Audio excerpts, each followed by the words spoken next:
My name is Kashif and we are in Old Trafford. As you can see, Manchester United football stadium right behind me there. I've got a service accommodation unit just on this road here and it's making £5,000 or £6,000 turnover per month. So come along with me, I'll walk down to the service accommodation unit from Old Trafford and we'll go check it out. This is normally just full of fans everywhere. You can't even see the pavement when it's match day. We've managed to get quite a big house. We've got 4 bedrooms, which are quite large. You can actually accommodate up to 12 people in the house. Funnily enough, I actually met Samuel Leeds the first time at Old Trafford. Came for the £1 crash course over here at Old Trafford. So it kind of brings it all back home. My background is just purely working class. You know, growing up, we didn't really have much. I think that's a great trait to have because when you've not got a lot, it really makes you hungry and you really want to succeed and you don't want to be in that position you were in beforehand. So upstairs, we've got 4 bedrooms, well, 2 reception rooms. I was thinking of the guests that we're going to be hosting over here. So if you're coming down to watch a Manchester United football match or if you're coming to watch the cricket, we've got enough room upstairs for all the guests. So instead of getting another bedroom in here, you've got the games room in here, and then you've also got the TV room in there. So service accommodation is like a hotel, but with no staff. So people will check themselves in and they'll check themselves out. The benefit of that for them is that they don't have to get involved with setting up tenancy, they don't have to sign an AST, they don't have to contact the council to get council tax sorted out or the Wi-Fi, everything is done. I'm from Bury, which is just North Manchester, but I've been commuting to and from Manchester for 20 years now, since I was going to university. So before I was into property, I used to work at BMW. I was an engineer there for just over 10 years and it was working full time for somebody else and it was for repairing vehicles that had been damaged in accidents.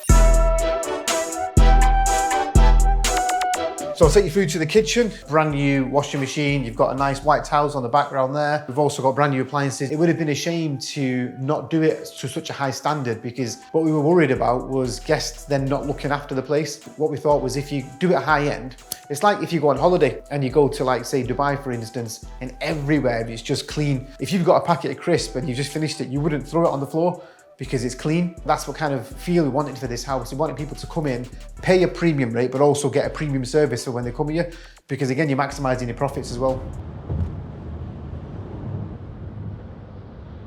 I love pressure and I love the hustle and bustle and I love knowing the technical side of things. Even going back to my very first job, working at Pizza Hut, I remember we used to have a blue cup to put on the small pizzas for cheese. It's a bit of a geek sort of nature, but I think that kind of like works well in property because when I invest in property, I make sure that I've done my due diligence correctly. I think I get it from my mum, to be honest. My mum used to work in a factory. She'd get us all up for school. We'd all get ready for school, get off to school. She'd work from like 8 till about 2 or 3 o'clock in the afternoon. We'd come home from school, she'd get the meals ready for us, she'd do all the cleaning, the washing, the laundry, everything. Nothing was ever too much for my mum. I think I've got that work ethic from her. We've had one bad guest. To be fair, it was only one that we've had in, I think it's been over 12 months now we've had this house. We've got really good systems in place that we've got from Samuel Leeds, and I think that's really the reason why we've not got any bad experiences. We've got like a security deposit, which Samuel Leeds make sure you take your security deposit, make sure the guest signs a rental agreement. The guests really want to make sure that they get the deposit back and they know that you have got the right to charge them or fine them if they break any of the house rules. When we got it, it was a blank canvas. There was no furnishings, there was no beds, there was no lighting. So we put this paneling in on the stairs and in the bedrooms and we painted it everywhere. We've got all the furnishings done. All in all, yeah, I think it was probably about 5,000 or 6,000 that we put into it. When we actually took this on, I was still working full time and I worked just down the road. So I used to come here after work and sort of work on the house.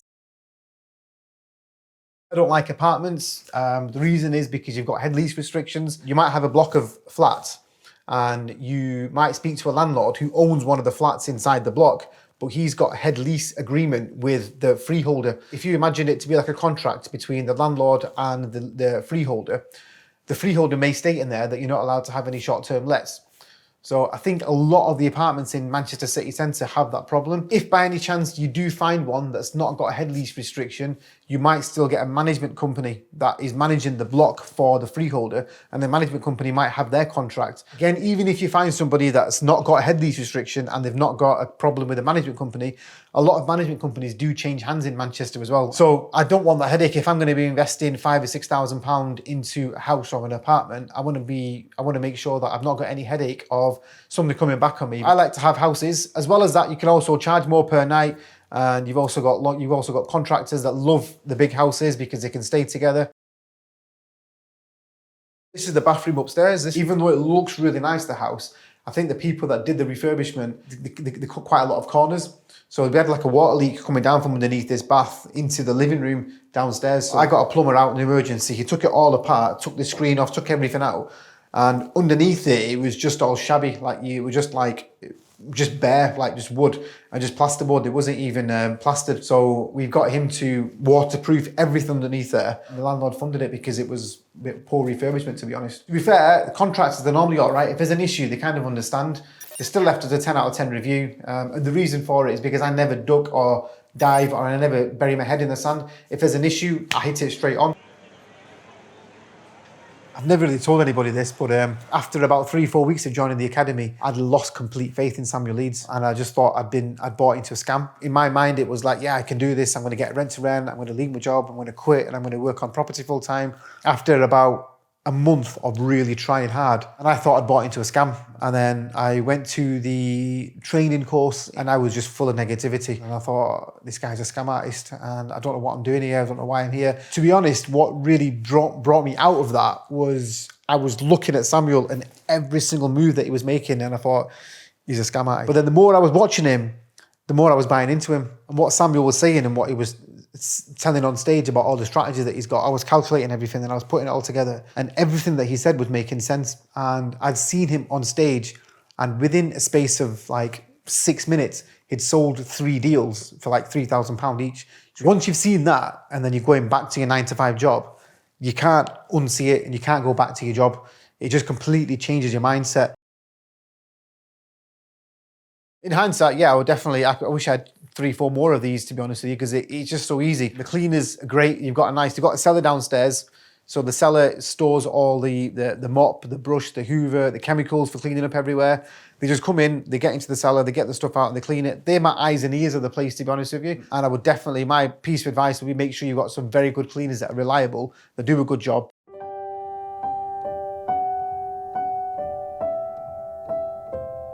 If it wasn't for my wife, I don't think I would have joined the academy this quickly. I don't think I would have been this passionate. She's been really the force behind me that says, you can do it. We've both kind of invested in each other. She was passionate for cakes and she's done a lot of courses before, and she wanted to do it over here in Manchester. So I invested in her. We bought all the machinery, all the equipment, all the tools. Because I had sort of given her the confidence and boost in that, it was great to have that come back round on me. So I met my wife through family. My dad kind of knew her dad, and I'd never thought about getting married in Pakistan before. Anyway, we went over to Pakistan. We met her and her family. Funny story is, when we first met, we went on this like tourist area in Pakistan. It's like North Pakistan in a place called Murray. Her dad had said to us, go to a restaurant at the end of the road, have a bit of a chat. So we'd gone for this walk. We'd non-stop talking about life and everything. Gone to this restaurant, and it was a terrible restaurant. It was like nobody was in there. And it's one of them ones where you've got like tablecloths on the table, and then you've got like diagonal tablecloths on top of it. And we sat down facing each other, and none of us felt the vibe. And this is the first time we've ever really sort of spoke. And we looked at each other, and I gave her that look, and I was like, should we go? And she just laughed, and she just like put the big smile on her face. And since there, when we left and we ran out of the restaurant, we just sort of like connected. From there, we just kind of knew we're soulmates.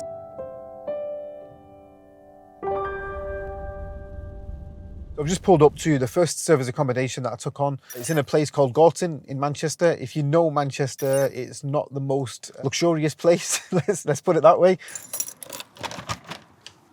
So this one is a 4-bedroom house. Great thing about it is you've got free on-street parking, unlimited. There's no restrictions. So this is a downstairs reception. We've converted it into a bedroom. It was very difficult because to convert it to a bedroom, what we had to do was put a bed in it. So that's what Samuel says. Just put a bed in it. You convert a reception room into a bedroom. Easy as that. You can now charge more per night because you've got another bedroom. I put all this paneling in myself. That was the first challenge, getting that right, because I had an idea in my head of how I wanted this to look, but I didn't want to just go for the typical paneling that you get from like B&Q. So funny story with this place is I've been on the Academy about 2 months, just over 2 months. And I was really desperate for a deal because I was working full time. Every time a deal sourcer would send me a deal for a rent to rent, within like an hour it's gone. With this house, what happened is a deal sourcer sent me the details over and I was just like, right, I want it. I sent him over the payment for the rent to rent contracts, for the deal sourcing contracts, without even viewing the house. When I came here, it was terrible. If you could just imagine like the smell of dog infested with cigarette smoke, it was just really infused in everything. I think it took about 6 weeks for that smell to actually die out. Of us opening the windows. We spoke to the landlord, told him about the horrific smell, and he paid for new carpets to be put in. We cleaned the walls, cleaned the ceilings. So now it smells really nice and it's a great essay. It does really well. I wouldn't recommend it to anyone. Make sure you always view your essays or view any of your houses, if anything, before you invest in anything. This one's generating between £3,000 to £5,000 a month in revenue. So the rent here is £1,350. Profit on this one, generally speaking, each month is probably around £1,000 to £2,000 a month. When we first went live with this house, I had advertised it on Airbnb before the house was ready. And that's what they teach, what Samuel Leeds teaches you in the academy anyway. We're about 3 weeks left before we finish. And we've got a booking. When we got the booking through, we were kind of like panicking because we didn't think we'd get it done in time. But I didn't want to cancel the booking. I said, look, let's just do it. So we just kind of like rolled our sleeves up, got everything ready. The guests came, the guests really enjoyed the house and they left a great review. And I think for the first sort of 2-3 months, we were cleaning the house. That's me, my mum, my wife. It was a bit of a challenge, but it was a good time because we all kind of went together. Yeah, family's huge for me because, thank God I've got 2 kids. They're the reason why I'm doing what I'm doing. I mean, I'm sacrificing a lot of time with my kids right now. Samuel mentioned it last night on the mastermind as well, actually. Spend time on your business now and then spend time with your kids later. Life is difficult no matter what you do. You can either choose your difficult now and face the difficult times and make your sacrifices now, or further down the line, you've got to make your sacrifices because you can't afford that PS5 that your kid wants. You can't afford to go on that holiday that your kids want to go on, what your wife wants, and you want to spend that time with your family. Once you know what works for you and you've invested in yourself, the sky's the limit. So as I said before, when I had bought the deal, I basically paid the deal sourcer for this house for rent to rent. And before I viewed it, I just went onto Google Maps and on the street view and I found the house, I found the door and I thought, oh, it looks all right. It looks at the street, looked at the area, there's free parking. I spun the camera around on the Google Maps street view and there was a lad, and if you know Gorton, you'll understand, but there was a lad across the road, he was like that, just staring at the Google car going past. I've just checked, they've actually changed that picture now. It used to be over there, but there's a guy stood right across the road and he was like that and I thought, oh my God, what kind of house have I bought? So we head over to the next essay. So that's the third one. That's the latest one that I've got. The plan was to list it on Airbnb and on booking.com and block the diary so nobody can book until, I think it was Monday the 3rd of November. What had happened is I'd blocked the diary for Airbnb. I listed it on there. We've gone live. But then on booking.com, I've listed it on there and I was about to block the calendar, but my wife walked in the room. I left the laptop and the computer open and just went to the house. We started cleaning up. As we're cleaning up, I think it was on a Friday, we'd got a booking for the Saturday night and I was in panic mode because the house isn't ready, the boiler's not working, we have to go ahead with it. And we literally got a cleaner in, I got Fabio, one of the lads from the academy. Great thing about the academy is again, you've got so many people that are willing to help. Everything was done by 2:57 p.m. So the guests checked in at 3 o'clock, they noticed that the boiler wasn't working. I'd already called the insurance company, so the engineer came out to the house and met us there, and luckily he managed to fix the boiler temporarily while they stayed for the night. So even though it's not technically live, we still had one night stay over there as well.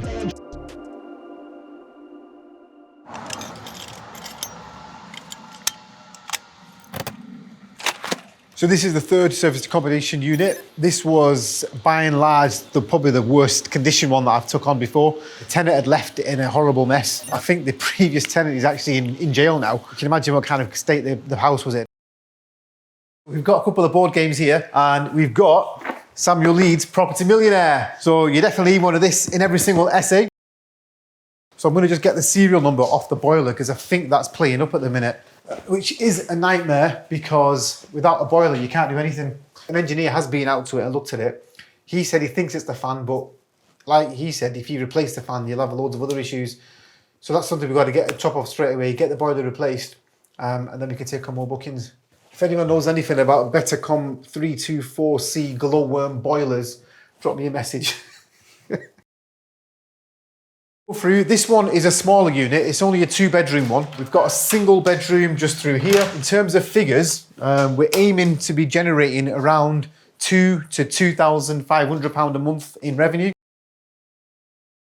Biggest mistake with this one definitely was doing a lot of the work myself. And this is when I was speaking to Samuel and he was having he had a pop at me. He wasn't happy with me doing a lot of the work myself because it took me 10 weeks to finish it. And it's silly to do that. Biggest lesson I've learned definitely is a mindset shift. I'm quite selfish and naive and thinking that I'm the only person that can do a good job when it's not the case. You can invest in other people to do that for you. I've got to learn to not be a control freak. If you look at anyone that's successful, focus is huge and you've got to make sure that you're focusing your time and energy and the resources onto something that's going to give you the most potential and the most return on your investment. So this is a nice treat for the guests. We've got Financially Free in 7 Days with Samuel Leeds' book. So this will inspire the guests to start their own service accommodation units. They can get some powerful wisdom from the main man, Samuel Leeds himself. If Samuel's watching this, a massive thing I'd say to him is thanks, bro. Honestly, thank you so much from the bottom of my heart. What I've learned from sort of following Samuel for a number of years now is he's always looked at how he can make things valuable and add value to people's lives. Just a huge, huge thank you to Samuel for allowing me to quit my job, to focus on my family and to have some aspirations for the future.